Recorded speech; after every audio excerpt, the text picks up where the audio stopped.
थाना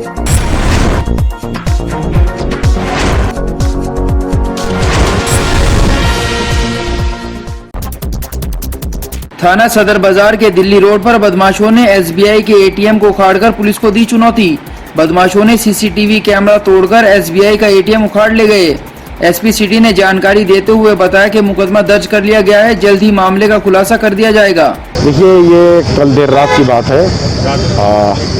state bank पड़ता है दिल्ली रोड पर, उसके बाहर एक एटीएम लगा हुआ है। यहाँ पे 10 बजे गार्ड चला जाता है। यहाँ का गार्ड जो है 2 गार्ड्स हैं और रात में 10 बजे चले जाते हैं। ये बंद करके चले गए। ऐसा प्रतीत हो रहा है कि लगभग रात्रि में 3 बजे के आसपास जो है कुछ अज्ञात व्यक्तियों के द्वारा, जो मुंह पे कपड़ा बांधे हुए थे, आकर के एटीएम की मशीन को उखाड़ के ले गए हैं और इसमें अभियोग पंजीकृत करके विवेचना की जा रही है। हमारा प्रयास है कि हम जल्दी से जल्दी इन अपराधियों को पकड़ें। लगभग कितना कैश गया होगा? देखिए, इसका अभी आकलन किया जा रहा है। मेरे साथ बैंक मैनेजर भी मौजूद है, आप देख सकते हैं पीछे। तो उनका कहना यह है कि इसका आकलन कर रहे हैं वो, कि लगभग कितना गया है और विवेचना में ये सारे बिंदु शामिल किए जाएंगे। नागल के कुकावी गांव में सरकार द्वारा बनाए जा रहे सामुदायिक शौचालय के निर्माण को लेकर पंचायत के अधिकारियों द्वारा भूमि की कराई गई पैमाइश। ग्रामीणों के लंबे प्रयास और बार बार शौचालय की मांग के बाद सरकार ने लिया संज्ञान। सपा विधायक चौधरी नाहिद हसन ने पीड़ित परिवारों से किया गया वादा किया पूर्ण।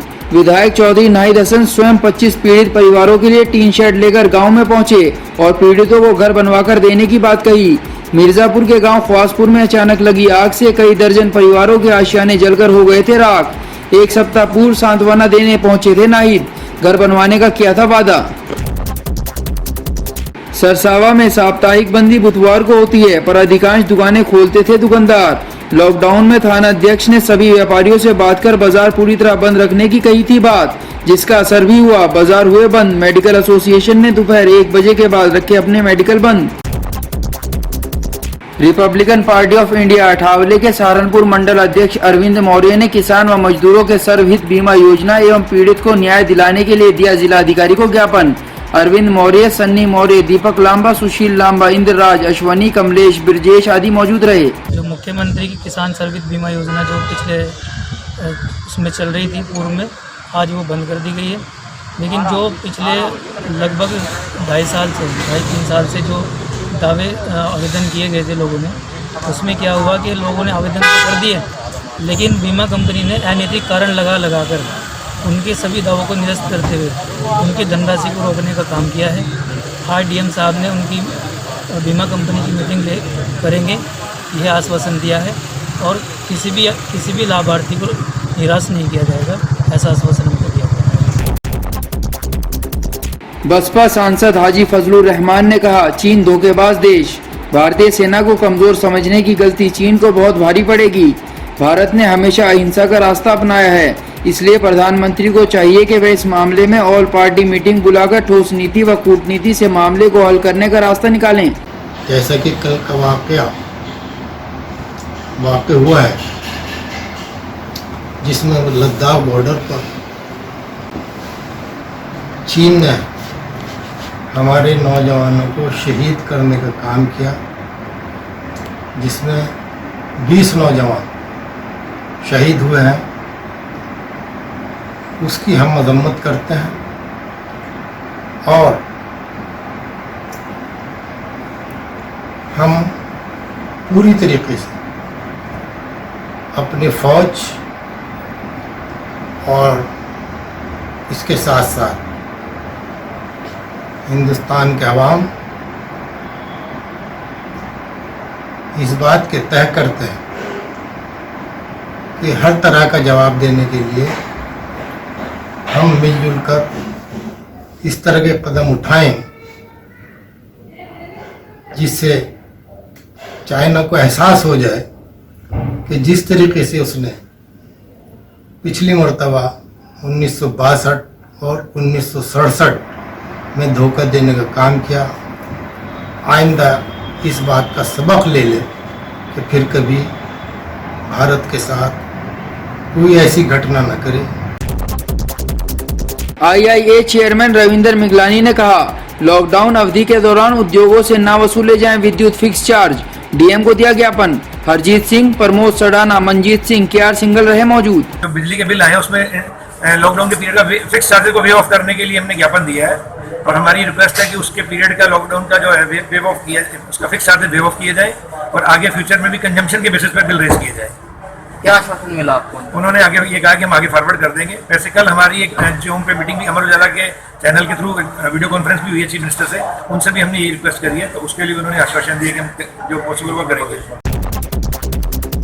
पुलिस चौकी कैंप प्रभारी ने थाना सदर क्षेत्र में चलाया वाहन चेकिंग अभियान।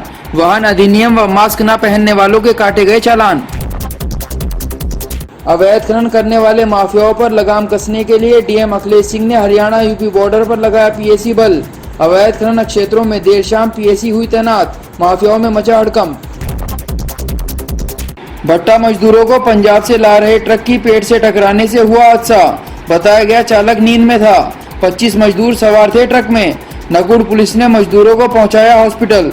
मॉर्निंग वॉक पर निकले भाजपा नेता सुशील छापर ने हादसा देख तुरंत पुलिस को दी सूचना। विकासखंड मुजफ्फराबाद कार्यालय पर भारत चीन सीमा पर हुई झड़प में सेना के शहीद जवानों को श्रद्धा सुमन अर्पित करते हुए 2 मिनट का मौन रखा गया। प्रभारी वीडियो मनीष दत्त ने कहा, देश में गुस्से की लहर है, चीन को सबक सिखाने का वक्त आ चुका है। इस मौके पर कर्मचारी महासंघ के मंत्री दानिश सिद्दीकी, जमशेद अली, राजेश काम्बोज, राजकुमार आदि रहे मौजूद। चीन के सैनिकों द्वारा हमारे सैनिकों पर किए गए हमले को लेकर देवबंदी उलेमा हुए आग बबूला। चीन की यह घिनौनी हरकत है। उसने हमारे सैनिकों पर धोखे से हमला किया है, हम उसकी सख्त शब्दों में निंदा करते हैं। मौलाना कारी मुस्तफा देहलवी ने कहा कि चीन की कायराना हरकत का जवाब सख्त एक्शन और एक सिर के बदले 1000 सिर लेकर होना चाहिए। चीन ने जो घिनौनी हरकत की है हम उसके सख्त अल्फाज में निंदा करते हैं और बहुत ही अफसोस है हम लोगों को। हम बहुत ही अफसोस के साथ माननीय प्रधानमंत्री जी से दरख्वास्त करना चाहते हैं, जिनका 56 इंच का सीना है, और माननीय प्रधानमंत्री जी की सरकार इस मुद्दे को लेकर के आए कि सबका साथ, सबका विकास, सबका विश्वास। माननीय प्रधानमंत्री जी को अपने सैनिकों का तहफ़्फ़ुज़ करना चाहिए। हमारी हुकूमत, हमारा मुल्क कमज़ोर नहीं है। हमारे मुल्क ने हमेशा अपने दुश्मन के खिलाफ आंखों में आंखें डालकर बात की है और सीना तानकर दुश्मन के सामने खड़ा रहा है। तो आज भी मैं माननीय प्रधानमंत्री जी से दरख्वास्त करना चाहता हूं कि जिस तरह चीन ने यह हरकत की है और नेपाल हरकत कर रहा है, एक सैनिक के सर के बदले में 1000 सैनिकों के सर उतार कर लाए, तब हमें मालूम हुआ कि हमारे प्रधानमंत्री जी का 56 इंच का सीना है और प्रधानमंत्री जी हमारे ताकतवर हैं, हमारी सरकार भी ताकतवर है। ये चीन की और नेपाल की यह हरकत किसी भी तरह से बर्दाश्त नहीं की जाएगी। जिला कांग्रेस कार्यालय पर जिला अध्यक्ष मुजफ्फर अली व नगर अध्यक्ष वरुण शर्मा के नेतृत्व में भारत चीन बॉर्डर पर शहीद हुए जवानों की शहादत को लेकर एक श्रद्धांजलि सभा का किया गया आयोजन। शहीद स्मारक पर पुष्प अर्पित करने के साथ कैंडल जलाकर सैनिकों को नमन किया।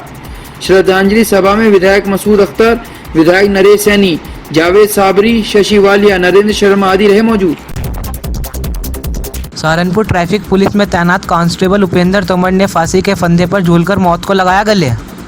थाना सदर बाजार क्षेत्र में पुलिस लाइन के समीप दयाल कॉलोनी में सिपाही ने अपने कमरे पर लगाई फांसी। सूचना मिलते ही डीआईजी उपेंद्र अग्रवाल भारी पुलिस बल के साथ मौके पर पहुंच और पुलिस कर्मचारियों से ली जानकारी। हर पहलू पर की जा रही है जाँच। एनपीटीवी की खबर का असर। जोगियान पुल के समीप दुकानों के सामने लगा मिट्टी का ढेर ठेकेदार द्वारा आनन फानन में हटवाया गया। व्यापारियों की दुकानों के सामने मिट्टी के ढेर से होने वाली परेशानियों को देखते हुए एनपीटीवी ने जनहित में उठाया था मुद्दा। नगर निगम ने संज्ञान लेते हुए ठेकेदार को तत्काल मिट्टी के ढेर को उठवाने के दिया आदेश। भीम आर्मी भारत एकता मिशन द्वारा कलेक्ट्रेट तिराहे पर चीन का पुतला दहन किया गया। डीएम को दिए गए ज्ञापन में कहा गया है कि चीन को उसकी नापाक हरकत का दिया जाए मुंहतोड़ जवाब। कपिल, राजन गौतम, प्रदीप जाटव, विनोद प्रधान, असलम सैफी रहे मौजूद। राम विहार कॉलोनी वासी बिना बरसात जल भराव से हैं परेशान। घरों से निकलने वाले पानी की निकासी का उचित प्रबंध हेतु कॉलोनी वासियों ने निगम अधिकारियों से जल निकासी की मांग। प्रदर्शन करने वालों में सुशील कुमार, अंगूरी देवी, मिथिलेश रानी, अशोक आदि रहे मौजूद। थाना कुतुबशेर के भावपुर में चोरों ने मदरसा फैजुर रशीद में दीवार तोड़कर जरूरी कागजात एवं 20,000 की नकदी की साफ। मदरसा संचालक कारी मोहम्मद नोमान एवं ग्राम प्रधान नईम ने चोरी की सूचना पुलिस को दी। पुलिस जांच में जुटी। टैक्स एडवोकेट एसोसिएशन कार्यकारिणी चुनाव प्रक्रिया आरंभ।